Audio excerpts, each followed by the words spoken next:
Good evening and welcome back to the next edition of Bollywood Gossip and Movies with our chief entertainment reporter, Manjusha. Hello. Today she's going to give us the lowdown on Karan Johar.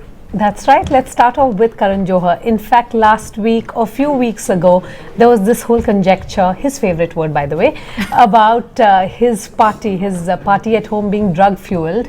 And he's hit back in a TV show and said that there were no drugs in his party and that everybody was very sober. They were just having fun. They were just a bunch of celebrities, big stars who came together just to have some fun. And he feels really bad that people are even insinuating that they would indulge in, in a drug fuel party.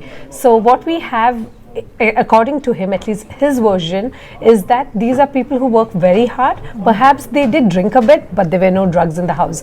And the best part is he even said that his mom was there a few minutes before he taped it. Funnily enough, it was Karan Johar who taped the whole incident and put it on. It's almost like he shot himself in the foot and now he's scared. I think that backfired a bit. That is true. We've also done this story. You can actually see the original story on gulfnews.com and then the follow-ups. That's right. And you were telling me something interesting, that this whole rumor has also come about because there is an assumption that Bollywood does have this rather drug-fueled kind of lifestyle. Just think about it. I've spoken to many people, we can't name them of course for obvious reasons, where they say the demand of the profession is so much. I mean, you are looking at people globe-trotting, working like 19 hours shift. So in order to keep up, there are many stars who often, take the support of, like, say, drugs or even something as harsh as cocaine, for instance, just to keep going.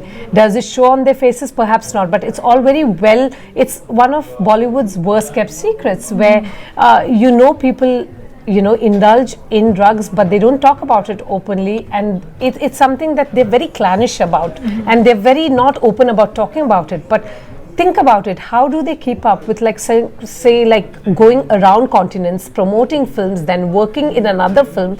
It's not humanly possible, and many stars go without sleep, so you wonder, where do they get all their energy from? Do they take some external support? But we'll never know, like you said, unless we have a star who will come out and openly talk about the dark side of fame. We'll never know. Yes. And I think it would be good actually if they did that and they cleaned up their act. Ideally, yes. I mean, it's like in Hollywood we have celebrities who talk openly about their addictions, but in Bollywood we are yet to see that kind of open conversation. Moving on to the next one. Speaking about stars with clay feet and being targeted for that, you had two people specifically, Sonam Kapoor and Kangana Ranaut, for two different cases. It's like diametrically different cases. Of course, one was for a fashion crime. The other is one for speaking too much about Pakistan and India issue. So we had Sonam Kapoor, who was blasted for her comments saying that she's half Sindhi and half Pakistani in an interview with BBC, where she was asked about her take on the Kashmir issue. And what we had is people trolling her for saying, how dare she even take a stand? Is she out? Is she jobless? And the best part is Sonam Kapoor is always outspoken on Twitter. She asked those people to get a job and to calm down and to have a life. And I'm with her. I'm like, she just spoke about what she had in her mind. And the thing is, you can take it with a pinch of salt, but then attacking her and calling her a jobless actress and comparing her to Rakhi Sawant, which some trolls did, saying that don't you have a brain, etc., is just getting personal. And she hit back at them. So it was very interesting to see the entire fight being chronicled. We of course have it on gulfnews.com, where we have given you a lowdown on what went down, but Sonam Kapoor is not going to take it lying down. Yes. And Kangana Ranaut. Of course, today's story actually. That's right. In fact, Anupa just pointed out that story to me. It's a very bizarre story. She's wearing a cotton sari. Now, wearing a sari is usually lauded since we are preserving Indian culture, and of course, it's a very comfortable piece of garment. But Kangana Ranaut was under fire for wearing a 600 rupee sari, which her sister, Rangoli, she's often very outspoken on Twitter. She came out and said, my sister is promoting and the artisans, the local artisans of Calcutta, and here is a look at the sari she's wearing. Unfortunately, Kangana on her part, apart from her rupee 600 sari, she was carrying a very expensive designer bag that runs into more than 15,000 dirhams. So what you have is like a case of like, is that hypocrisy? Why is she wearing a 600 rupee sari, which is like 30 dirhams perhaps, and carrying such an expensive bag? But I think people seem to have lost the point. The whole conversation is about promoting saris and local artisans. It's not about her it's not about the price tag of what she's wearing. Absolutely. I think the cost was somewhere lost.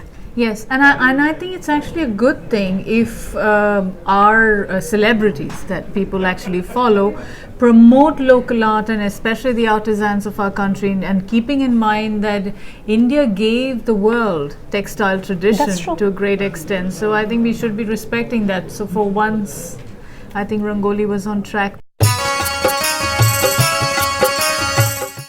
Yeah. Which brings us to the next big story that Manju and Mazhar did. That's right. Which was Sacred Games. That's right. Sacred Games did a massive blunder last week when it published a local number, a UAE based number. So Mazhar and I went around sniffing around a bit, and we cracked the mystery of who did the number belong to. And we found out that it belonged to a Sharjah resident, and poor man had never heard about what Sacred Games is. In fact, he asked me, is it a video game in Malayalam? Bless his soul. I mean, you know, it is so sad. He was inundated with calls. More than 50 calls came to his number, and he was wondering whether he would be arrested, and people were asking him to do some very unsavory things. And he's like, who is Isa? And we had to explain to him that Isa is the gangster, a fictional gangster in Sacred Games. And Netflix, after we pointed that error out to them, they have apologized and removed that number from the subtitling. It was a subtitling error, and Nawazuddin Siddiqui, who was given a chit of paper, he realized that it is not a Sharjah-based residence number, and they've corrected the issue. But it's funny how these things snowball into big events. Least expected. That's right. But I have to say, this man has become, a household celebrity of late. He's been called by all the radio stations. The story has been picked up by the Indian newspaper. So it's quite interesting. Yes. He's become an overnight celebrity. So you can definitely read that story again on gulfnews.com. It's there. It's in detail, and it's very well done and a must read, especially if you're a Sacred Games fan. That's true. Which brings us to the movie release of the week. Right. This time there's no Bollywood release. I know it's sad, but next week we have a big release called Saho. So I guess it's just giving us some breathing space. But for the fans of South Indian cinema, especially Malayalam, there's a movie called Porunju Mariam Jose, and it stars our Malayalam, Dubai-based Malayalam RJ Naila Usha, and it's also a director Joshi's movie. So he had a self-imposed 4-year sabbatical. He's back with this 1960s drama, and it has Naila Usha playing a Christian woman in Chatte Mundu, which is like a traditional attire, and we have them. It's a tale of revenge, love between 3 friends who grew up together in Thrissur in Kerala. So it's going to be very interesting to see what the Dubai-based girl has in store for us. I'll be reviewing it. Yeah.